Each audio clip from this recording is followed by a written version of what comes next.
Welcome to True Crime Files. This is not just another murder.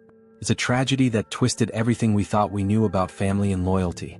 A pregnant woman, lying lifeless in her own home. Her dog, barking furiously at someone no one expected. Cristine Nagel had everything, until her own mother-in-law took it all away. What really happened that day? Stick around and you'll find out. The dog knows the truth, and it's time the world learned it too. Cristine Nagel was more than just a wife. She was a daughter, a sister, and a soon-to-be mother. Born and raised in sunny San Diego, Cristine was known for her infectious laugh, kind heart, and deep love for animals. But it wasn't just her dog that adored her. Rafael, her husband, was head over heels for her. They had been together for 5 years, their relationship a beautiful blend of love, respect, and mutual dreams. They were expecting their first child, a girl they had already named Zara. It was supposed to be the happiest time of their lives. Cristine, radiant in her pregnancy, spent the last few months preparing their home for their little one. They were ready. But life had a cruel twist waiting for them. However, lurking beneath this picture-perfect life was a source of tension. Rafael's mother, Mamie Nagel. Mamie had never fully accepted Cristine. She had always felt as though her son's marriage to Cristine was an obstacle to her control over him. The two women clashed often. Cristine, desperate to carve her own path with Rafael, and Mamie, always overstepping boundaries with her unsolicited advice and critical gaze. What started as small misunderstandings between mother-in-law and daughter-in-law escalated over time, creating a rift too deep to ignore. Mamie didn't want to lose her son, but it was too late. Rafael had chosen Cristine. Their growing family had been a beacon of hope for Cristine, and she clung to the idea that nothing would tear them apart. Until one day everything changed. The day Cristine was found dead in their home. And the dog, Booker, was the one who led the investigation down the twisted path to the truth. Why was it that only Mamie triggered the dog's aggressive behavior? Why, in the wake of this tragedy, did the dog seem to know something no one else did? It's a mystery no one saw coming, one that will leave you questioning everything you thought you knew about family, loyalty, and the dark secrets hidden within. As we rewind the clock, let's go back to those last moments with Cristine. To understand why Mamie's presence in the house that day meant so much to Booker. To grasp the complexities of the relationship that no one could have predicted would end so tragically.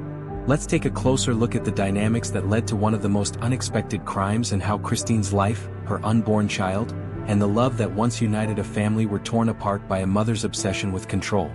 As law enforcement and paramedics arrived at the Nagel home, the first thing they encountered was the overwhelming sense of disbelief that comes with any murder scene, but especially one involving a pregnant woman. Cristine Nagel, 7 months along with a baby girl they had already named Zara, lay motionless on the living room floor.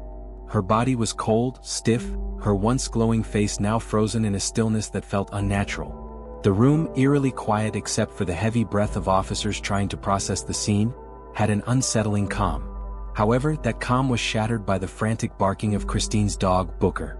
Normally a gentle and well-behaved Labrador mix, Booker's behavior was anything but ordinary. His fur stood on end and his body was stiff with tension. He wasn't barking at the officers or paramedics as one might expect from an animal in distress. No, Booker's angry growls and barks were directed at a single person, Cristine's mother-in-law, Mamie Nagel. Mamie had arrived moments after the first responders, her expression calm, her demeanor controlled, as if she had expected to be there. But as soon as she stepped into the house, Booker's reaction was immediate. He growled, his eyes fixed on her, his stance defensive, like he was guarding his family from an intruder. To the officers, this was the first red flag. Why? The more they thought about it, the more they began to question Mamie. Could the dog's behavior really be the key to unlocking the truth? Despite Mamie's initial denial of any involvement in the death of her daughter-in-law, investigators knew they had to dig deeper. The dog's aggressive reaction was too powerful to ignore. They turned their attention to Mamie and began to piece together the moments leading up to Cristine's death. Mamie's visit to the house, her alibi, and her actions in the aftermath of the crime all came into question. The timeline seemed suspicious, and the investigators had to explore every lead. What had Mamie been doing during the time Cristine was killed? Had she been in the house and had she witnessed something? Or worse, had she been the one to cause Cristine's death? As the detectives continued to collect evidence and interview witnesses, Mamie's story began to show signs of unraveling. It wasn't just the dog's behavior that had raised suspicions, it was the inconsistencies in Mamie's account of the day's events. For one thing, Mamie had insisted that she had been at home all day, but phone records and witness statements indicated otherwise. Several neighbors had seen Mamie's car parked outside the house that afternoon, right around the time Cristine had died. When they checked her phone records, they found that Mamie had called her son Raphael multiple times that day. It was as if she was trying to keep tabs on what was going on in the house. Yet, despite this, Mamie had told the police she hadn't been there. She denied being near the scene, but the evidence pointed in a different direction. With Mamie's story falling apart, the investigation expanded its focus. The initial suspect, Raphael, was ruled out, but Mamie's involvement was becoming clearer. The dog's behavior, Mamie's inconsistencies, and the new evidence all pointed to one conclusion: Mamie might have known more than she was letting on. The investigators knew they were on the right track, but they had a long road ahead of them. The search for the truth had only just begun. As the investigation progressed, the focus shifted increasingly toward Mamie, and the dog's strange behavior was becoming the key to understanding what had truly happened that fateful afternoon. Cristine's dog, Booker, who had always been calm and affectionate, had reacted violently the moment Mamie stepped into the house. As soon as she crossed the threshold, the dog's demeanor shifted. His usual gentle eyes turned to an intense glare, his posture stiffened, and an unsettling growl rumbled in his throat. He began barking furiously, lunging toward Mamie with a level of aggression the officers had never seen from the dog before. It wasn't just that he was scared, he was acting as if he recognized something, a threat perhaps. The officers, bewildered by the intensity of the dog's reaction, made sure to take note. Booker's behavior was not random. The dog only reacted this way when Mamie was near. When others, including first responders, entered the house, Booker was calm. But as soon as Mamie came into the room, his anger was undeniable. This wasn't the reaction of a frightened animal, it was a defensive one. To the investigators, this was a crucial moment. They began to wonder, what had Booker witnessed? What did the dog know that everyone else didn't? Mamie, on the other hand, seemed completely unfazed by the dog's aggressive behavior. She brushed off the incident, calmly explaining that she had only come by briefly to check on her son, Raphael, and Cristine. She seemed almost too composed for someone who had just learned that her daughter-in-law was dead. Mamie insisted she had been in and out, claiming that she hadn't seen anything unusual. According to her, she had merely stopped by, hoping to offer support to the grieving family. The timing of her visit, however, began to raise red flags. Mrs. Rodriguez, a neighbor, testified that she had seen Mamie's car parked outside the Nagel home earlier that day. It was a damning discovery, blood that didn't just happen to be on Mamie's clothing, but which seemed to indicate she had been near Cristine during the final moments of her life. This discovery was bolstered by other crucial evidence. Fibers from the carpet in the living room where Cristine had been found were also found on Mamie's clothes. It was becoming impossible to deny that Mamie had been inside the house and in close proximity to Cristine. The evidence was stacking up, too overwhelming to be ignored. As investigators pieced together the final moments of Cristine's life, it became increasingly clear that Mamie's presence at the house wasn't a coincidence. Her involvement in her daughter-in-law's death was no longer a matter of speculation, it was a matter of evidence. The pieces of the puzzle were falling into place, and it seemed that every step Mamie had taken, every attempt to cover her tracks, had only led investigators closer to the truth. With each new revelation, the investigators felt a growing certainty that they were on the right path. Mamie's alibi had fallen apart, and the physical evidence now made her role in the crime undeniable. The tragic death of Cristine Nagel, a woman who had been preparing for the birth of her child, was beginning to reveal itself as something much darker than a random act of violence. The investigation had reached a critical point. Detective Monroe, already growing increasingly suspicious of Mamie's behavior, sat down with her for another round of questioning. Mamie continued to maintain that she had simply stopped by the house to check on her son and daughter-in-law, but her story seemed to shift with every answer. At first, her calm demeanor had been almost convincing, but as the interview continued, her defensiveness began to show. When asked about the dog's aggressive behavior, Mamie brushed it off, claiming that Booker was just scared, a typical response from an animal in distress, she suggested. But the officers couldn't ignore the tension in her voice, the subtle signs that something wasn't quite right. Mamie's discomfort was palpable, and as Detective Monroe pushed her further, it became clear that she was trying to deflect suspicion, avoiding direct answers whenever possible. It was during this interview that the dog's behavior was mentioned again, and Mamie's reaction to the question seemed telling. She seemed overly defensive, almost as if she were trying to distance herself from the animal's aggressive actions. However, Booker's reaction wasn't something that could be easily dismissed. The investigators had noted that the dog had only reacted aggressively toward Mamie, not toward anyone else in the room. It was this inconsistency, coupled with Mamie's increasingly erratic responses, that led Monroe to suspect there was more to Mamie's involvement than she was letting on. As the interview progressed, forensic analysis of Mamie's clothing added weight to the investigation. Experts had carefully examined the garments she wore on the day of Cristine's death, and the findings were revealing. Though Mamie had claimed to have cleaned up before coming to the police station, traces of blood remained on her clothing, as well as fibers matching those from Cristine's house.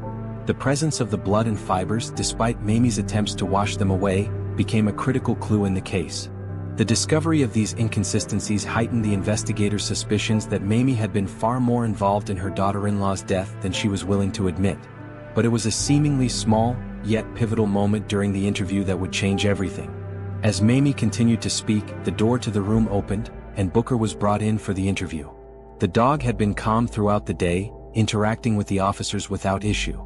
But the moment Mamie entered the room, Booker's reaction was immediate. The dog went stiff, his eyes locked onto her, and a low growl rumbled in his chest. His body tensed and he began to bark, the same aggression he had shown earlier in the house. The officers watched, stunned, as Booker's behavior seemed to confirm their worst suspicions. The dog's instincts, it seemed, had not been wrong. He wasn't reacting to fear or confusion. He was reacting to Mamie, the person he had associated with the traumatic event. Booker's behavior during the interview added a powerful layer to the investigation. It wasn't just the dog's growls or barks that stood out, it was the unmistakable way he was trying to protect the space around him, to protect his family from Mamie. This behavior, so specific and consistent, led Detective Monroe to one inevitable conclusion. The dog had witnessed something horrific, something only Mamie could have been responsible for. As the investigation continued, the pieces of the puzzle were falling into place, and Mamie's carefully crafted story was becoming harder and harder to believe. The dog had seen something. And the truth, it seemed, was finally starting to come to light. As the investigation progressed, new evidence began to emerge that painted a disturbing picture of Mamie's emotional state and the underlying motivations for her actions. Detectives had already uncovered physical evidence linking her to the crime scene, but now they were starting to see a more complex picture. Mamie's obsessive need to control her son, Raphael, and her overwhelming jealousy of the growing bond between him and his wife, Cristine, were becoming key elements in understanding the tragedy. Mamie had always been a constant presence in Raphael's life, a mother who, despite his adulthood, maintained a hold on him that was suffocating. As detectives dug deeper into the family dynamics, they uncovered the roots of Mamie's jealousy, and it became clear that her inability to accept Raphael's independence was at the heart of the violence. She had long seen Cristine as an obstacle, someone who was threatening her position in Raphael's life, the one person he was finally willing to build a life with outside of her. Mamie's behavior toward Cristine had been subtle at first, but with time it escalated. She criticized Cristine's parenting style, undermined her decisions, and constantly tried to insert herself into their marriage. From giving unsolicited advice on how to raise their child to making snide remarks about Cristine's choices, Mamie sought to remind her that she, not Cristine, was the one who had always been there for Raphael.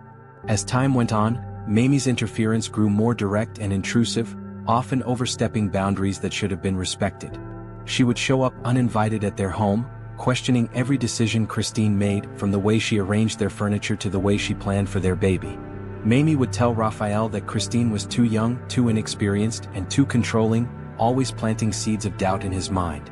But the most damning part of Mamie's obsession was her manipulation of Raphael. She tried to paint herself as the victim, the one who had sacrificed everything for him, only for him to choose his wife over her. It wasn't just that she was losing control over him, it was that he was choosing someone else, someone she felt she could never fully control. This jealousy, this constant need to assert dominance over Raphael, had grown into a bitter resentment. When Cristine became pregnant, Mamie's behavior became even more erratic. She had always believed that Raphael belonged to her alone, that no one could take his place. Cristine's pregnancy, the impending birth of her child, threatened everything Mamie thought she was entitled to. The jealousy and frustration she felt reached a boiling point, and it was then that the investigation revealed just how far Mamie was willing to go to regain control. Flashbacks from Raphael and Cristine's friends and family revealed the full extent of Mamie's interference. One incident stood out, a family dinner where Mamie made it clear that she didn't approve of how Cristine was planning to raise their child. She criticized Cristine for wanting to follow certain parenting methods, calling them too modern and not what Raphael needed. At another point, Mamie had gone as far as to tell Raphael that he was better off without her. A subtle attempt to plant the idea that Cristine wasn't worthy of him. It was clear to everyone around them that Mamie had crossed a line, but Raphael, caught in the middle of his love for his mother and his wife, had always tried to smooth things over. He had tried to be the peacekeeper, hoping that time would heal the rift, but Mamie's jealousy had only festered. As investigators reviewed these flashbacks and testimonies, it became evident that Mamie's need for control, her jealousy, and her inability to accept her son's new life were the triggers that led to this tragic end. The emotional manipulation and the mounting pressure Mamie put on both Raphael and Cristine were too much for anyone to ignore. The sense of betrayal Mamie felt, combined with her overwhelming need to reclaim control, had culminated in a violent outburst that would forever alter the course of their lives. It was becoming clear that the death of Cristine was not just an accident. It was the result of years of manipulation, jealousy, and a mother's obsessive need to remain the center of her son's world. The investigation was beginning to unravel Mamie's twisted view of family, and the motive behind her violent actions was finally coming into focus. As the investigation into Cristine's tragic death continued, forensic evidence began to reconstruct the harrowing scene of that fateful day. The details of the murder became clearer with each discovery. Cristine had likely been pushed during a heated argument with Mamie, and the impact of her fall was devastating. The blow to her abdomen caused severe trauma, resulting in the detachment of the placenta from the uterine wall, a critical injury that would have been fatal to her unborn child, Zara. The medical examiner confirmed that the fall was likely the beginning of Cristine's injuries, but it was the final act that sealed her fate. Mamie, in a panicked and violent frenzy, smothered Cristine with a pillow, cutting off her oxygen supply and ensuring the death of both Cristine and her baby. The struggle was intense, a desperate fight for life, but Cristine was no match for Mamie's rage. Cristine's defensive wounds were evident, her body bearing the marks of her last attempts to protect herself and her unborn child. Yet, in that moment, Mamie chose to end it all, smothering her daughter-in-law in cold blood, and walking away without a second thought. What happened next was just as chilling. Mamie didn't call for help. She didn't try to save Cristine. Instead, she panicked, tried to cover up her actions, and left the scene, abandoning Cristine's body as if it were nothing more than a consequence she could erase. But the real witness, the one who had seen everything, was the dog. Booker, Cristine's loyal Labrador mix, had been there watching the entire scene unfold. His reaction, though subtle at first, began to show the depth of what he had witnessed. When Mamie entered the room, Booker's behavior changed instantly. The dog, usually calm and friendly, became aggressive, growling and barking at Mamie as if recognizing her as the perpetrator. The aggression wasn't random, it was instinctual. Booker was protecting Cristine, his owner, and reacting to the threat Mamie posed. His behavior had become an undeniable piece of the puzzle, a clear indicator that he had seen what no one else had.